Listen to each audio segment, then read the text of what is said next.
Hello students, आज हम 9वीं कक्षा के 5वें चैप्टर यूक्लिड की ज्यामिति का परिचय की प्रश्नावली 5.1 के क्वेश्चन हल करना सीखेंगे। क्वेश्चंस मैंने पहले ही सोल्व कर लिए थे ताकि वीडियो ज़्यादा लंबा ना हो और कम समय में ज़्यादा काम हो सके। तो आइए शुरू करते हैं। इसका जो पहला क्वेश्चन दे रखा है, निम्नलिखित कथनों में से कौन से कथन सत्य हैं और कौन से कथन असत्य हैं, अपने उत्तरों के लिए कारण दीजिए। यानी हमने यहाँ पे इन कथनों के सत्य और असत्य के बारे में यहाँ पे बताना है। इसका जो पहला पार्ट है, एक बिंदु से होकर केवल एक ही रेखा खींची जा सकती है, तो ये असत्य हो गया। क्योंकि का निशान है यहाँ पे, क्योंकि एक बिंदु से होकर विभिन्न दिशाओं में असंख्य रेखाएं खींची जा सकती हैं। यानी जैसे एक बिंदु हो गया, यहाँ से कितनी रेखाएं यहाँ पे हमें अलग अलग दिशाओं में हम यहाँ पे खींच सकते हैं। असंख्य अनंत रेखाएं हो सकती हैं इस बिंदु पर। अगला जो इसका पार्ट है, दो भिन्न बिंदुओं से होकर जाने वाली यह संख्या रेखाएं हैं, तो ये भी असत्य हो गया। क्योंकि दो भिन्न बिंदुओं से होकर केवल एक ही रेखा खींची जा सकती है। जैसे ये दो बिंदु हो गए, यहाँ पे जब हम इनको मिलाते हैं तो यहाँ पे एक ही रेखा पॉसिबल है, एक ही रेखा यहाँ पे हम खींच सकते हैं इन बिंदुओं को मिलाने वाली।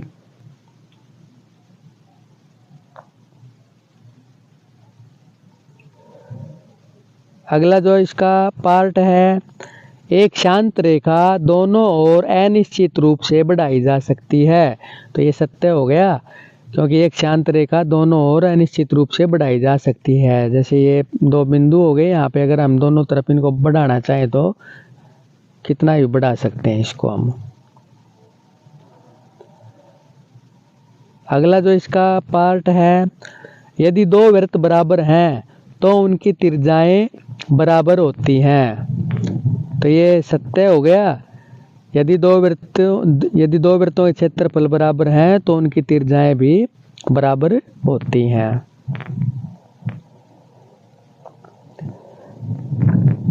अगला जो इसका पार्ट है, आकृति में यदि ए बी बराबर पी क्यू है और पी क्यू बराबर एक्स वाई है, तो ए बी बराबर एक्स वाई होगा, तो ये सत्य हो जाता है।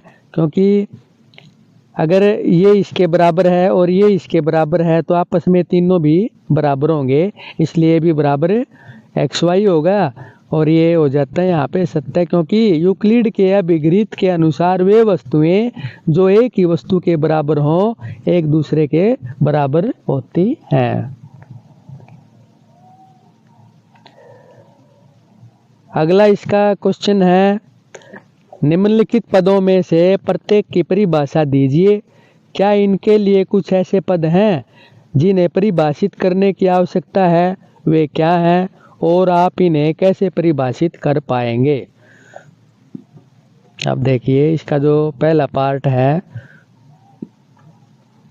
समांतर रेखाएं।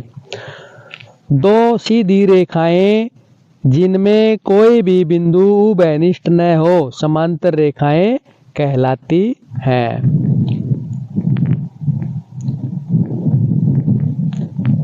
यानी जब हमें इनको खींचते हैं दो रेखाओं को, अगर ये एक अनंत रूप अपरिमित रूप से इनको जब हम दोनों साइड में दोनों तरफ बढ़ाते हैं, अगर ये कहीं पर भी नहीं मिलती हैं, यानी एक दूसरे को प्रतिच्छेद नहीं करती हैं, तो ये क्या होंगी? समांतर रेखाएं होंगी। अगला है लंब रेखाएं। अब इसका हो गया, दो रेखाओं में से यदि एक रेखा दूसरी पर 90 डिग्री का कोण बनाती है तो वे लंब रेखाएं कहलाती हैं। जैसे इस प्रकार की जो रेखाएं होती हैं एक दूसरे पर अगर 90 डिग्री का कोण बनाती हैं वे, तो वे लंब रेखाएं होती हैं। अगला जो इसका पार्ट है, रेखाखंड। वह सीधी रेखा जिसके दोनों सिरे बिंदु होते हैं रेखाखंड कहलाता है। यानी दोनों सिरे यहाँ पे बिंदु होते हैं, इनको हम नाम भी दे सकते हैं। अगला जो इसका पार्ट है, वृत्त की त्रिज्या। वृत्त के केंद्र से परिधि तक की दूरी को वृत्त की त्रिज्या कहते हैं। यानी ये वृत्त है और ये केंद्र है। केंद्र से जब परिधि को हम यहाँ पे मिलाने वाला जो रेखाखंड होता है, ये क्या होगा? वृत्त की त्रिज्या होगी।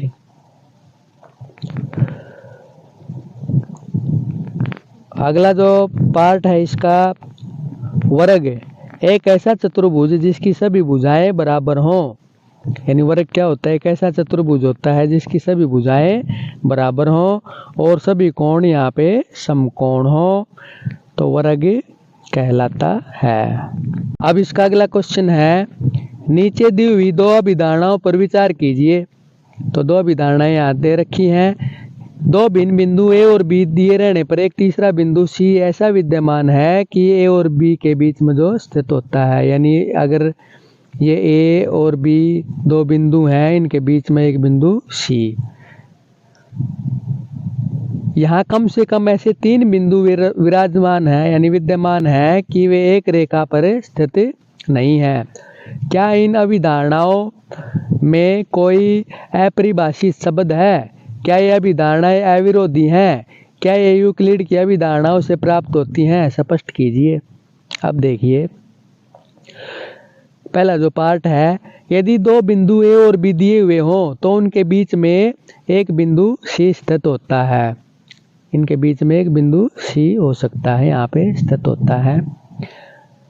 अगला जो इसका पार्ट था, यदि ए और बी दिए हुए हों तो आप एक ऐसा बिंदु सी ले सकते हैं जो ए और बी से होकर जाने वाली रेखा पर स्थित नहीं होता है। यानी ये ऐसे हो गया, ये ए बी और ये बिंदु यहाँ पे अलग भी हो सकता है इससे। अभिधारणा एक में ए और बी के बीच पूर्णतया परिभाषित नहीं है। ये अभिधारणाएं अविरोधी हैं। ये यूक्लिड की अभिधारणाओं से प्राप्त नहीं होती हैं। ये यूक्लिड के अभिगृहित 5.1 का अनुसरण करते हैं। अगला जो इसका क्वेश्चन है, यदि दो बिंदुओं ए और बी के बीच एक ऐसा बिंदु जो सी स्थित है कि ए सी बराबर बी सी है। यानी दो बिंदु हैं यहाँ पे ए और बी, इनके बीच में एक बिंदु ऐसा है सी कि ए सी बराबर बी सी है, तो सिद्ध कीजिए कि ए सी बराबर 1/2 ए बी है। एक आकृति खींचकर इसे स्पष्ट भी कीजिए। अब देखिए, यहाँ पे दो बिंदु हो गए, ये ए और बी, इनके बीच में एक बिंदु सी है और ए सी बराबर बी सी यहाँ पे दे रखा है स्टेटमेंट के अंदर। और ए सी और बी सी को जब हम जोड़ते हैं तो ये ए बी के बराबर आएगा। ए सी और बी सी को जोड़ेंगे तो ये ए बी के बराबर आएगा यहाँ पे। और ए सी बराबर यहाँ पे बी सी के है, तो बी सी को हम यहाँ पे बी सी की जगह ए सी रख लेते हैं क्योंकि बी सी बराबर ए सी है। तो हमारे पास ये आ जाता है 2AC बराबर ए बी, और जो 2 है दूसरी साइड में ये भाग में चला जाएगा, तो AC आ जाता है 1/2 AB के बराबर।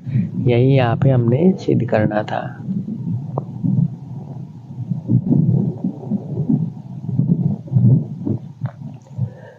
अगला जो इसका क्वेश्चन है, प्रश्न 4 में सी रेखाखंड AB का मध्य बिंदु कहलाता है।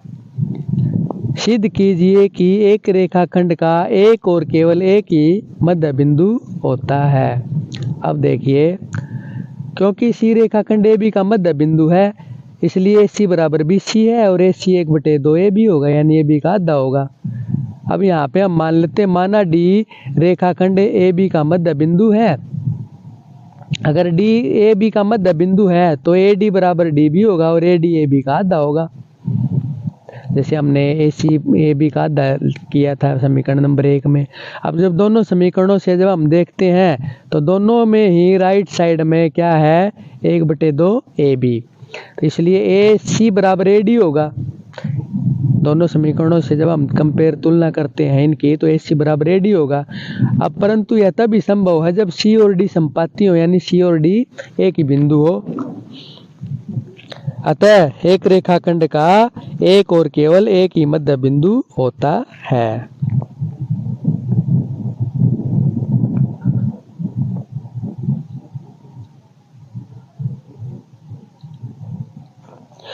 अगला क्वेश्चन है इसका, आकृति में यदि AC बराबर BD यानी AC बराबर BD है तो सिद्ध कीजिए कि AB बराबर CD है। अब देखिए AC बराबर BD समीकरण, इसका जो क्वेश्चन के अंदर दे रखा है इसको हम 1 नंबर समीकरण मान लेते हैं। और इसमें से अगर हम BC को घटा दें दोनों साइड में से, यानी AC में से भी BC को घटा दें और BD में से भी BC को घटा दें, तो AC में से BC को घटाते हैं तो हमारे पास ये भी बच जाता है।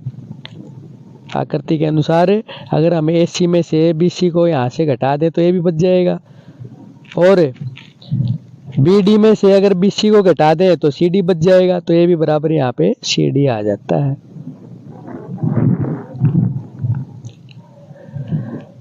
अगला जो इसका क्वेश्चन है, यूक्लिड की अभिगणितों की सूची में दिया हुआ अभिगणित 5 एक सर्वव्यापी सत्य क्यों माना जाता है। ध्यान दीजिए कि यह प्रश्न 5वीं अभिधारणा है जो उससे संबंधित नहीं है। अब देखिए अभिगणित 5 क्या है, पूर्ण अपने भाग से बड़ा होता है, यानी पूर्ण होता है कोई भी जो पूरी जो संख्या यानी पूरी आकृति है, पूरी संख्या है जो अपने छोटे भाग से हमेशा बड़ा होगा। यानी जैसे अगर ये हम एक वृत्त मान लेते हैं और इसके इस हिस्से से ये पूरा है जो इस हिस्से से हमेशा बड़ा होगा, क्योंकि यह भाग जो पूरे भाग का अंश है पूरे से अधिक कभी नहीं हो सकता है, इसलिए यह विश्व के सभी जगह सत्य है, इसलिए इसे सर्वव्यापी सत्य माना जाता है।